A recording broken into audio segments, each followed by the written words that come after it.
అమెరికాలో ఉన్న భారతీయులకు ముఖ్యంగా అక్కడ డ్రైవింగ్ వృత్తిలో ఉన్నవారికి అక్కడికి వెళ్ళి డ్రైవర్గా సెటిల్ అవ్వాలనుకునే వాళ్ళకి నిజంగా ఇది చేదు వార్త.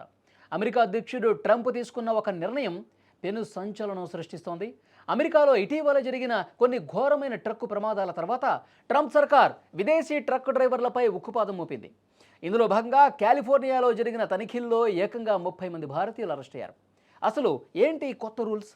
ట్రంప్ ఎందుకు విదేశీ డ్రైవర్ల వీసాలు రద్దు చేస్తా ఉన్నాడు? అరెస్ట్ అయిన భారతీయుల పరిస్థితి ఏంటి? ఈ వీడియోలో మీకు చెప్పే ప్రయత్నం చేస్తా. గత కొద్ది రోజులుగా అమెరికాలోని పలు రాష్ట్రాల్లో సెమీ ట్రక్కులు అంటే భారీ గూడ్స్ వాహనాల వల్ల సీరియస్ యాక్సిడెంట్స్ కొన్ని జరిగినాయి. ఈ ప్రమాదాల్లో చాలామంది అమాయకులు ప్రాణాలు కోల్పోయారు. ఈ ఘటనల్ని ట్రంప్ ప్రభుత్వం సీరియస్గా తీసుకుంది. దీనికి ప్రధాన కారణం విదేశాల నుంచి వచ్చిన డ్రైవర్లకు సరైనటువంటి శిక్షణ లేకపోవటం, ఇంగ్లీషు భాష మీద సరైనటువంటి పట్టు లేకపోవటం అని తెలుస్తోంది. దీంతో ట్రంప్ ప్రభుత్వం తక్షణమే అమల్లోకి వచ్చేలా ఒక కఠినమైనటువంటి నిర్ణయం తీసుకుంది. విదేశీ ట్రక్ డ్రైవర్లకు ఇచ్చే వర్క్ వీసాలు, కమర్షియల్ డ్రైవింగ్ లైసెన్సుల జారీని నిలిపివేస్తున్నట్లు ప్రకటించింది. అంటే ఇకపై కొత్తగా విదేశీయులకు ట్రక్ డ్రైవింగ్ లైసెన్స్ దొరకటం చాలా కష్టం అన్నమాట.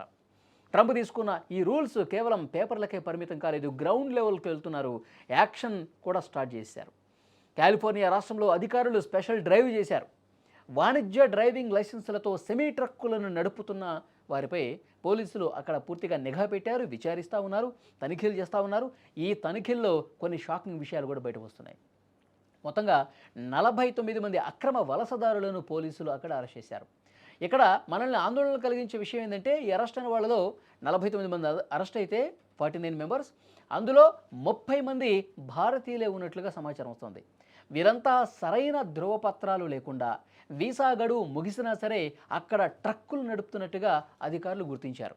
ఇక అమెరికాలో ట్రక్ డ్రైవింగ్ అనేది భారతీయులకు, ముఖ్యంగా పంజాబ్, ఇతర రాష్ట్రాల వారికి ఒక ఉపాధి మార్గంగా ఉంది.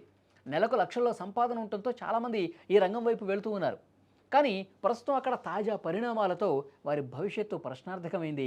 వాళ్ళ మీద ఇంకా తనిఖీలు జరుగుతూ ఉన్నాయి. ఇంకా ఎవరైతే అక్రమంగా అక్కడ ట్రక్కు డ్రైవింగ్ చేస్తూ ఉన్నారో, లైసెన్సులు సరిగా లేకుండా నడుపుతూ ఉన్నారో, ఎవరైతే తమ గడువు ముగిసినా సరే అక్కడ ఉంటా ఉన్నారో ట్రక్ డ్రైవర్సు, వాళ్ళందరి మీద అక్కడ ప్రభుత్వం కొరడా జులిపిస్తోంది.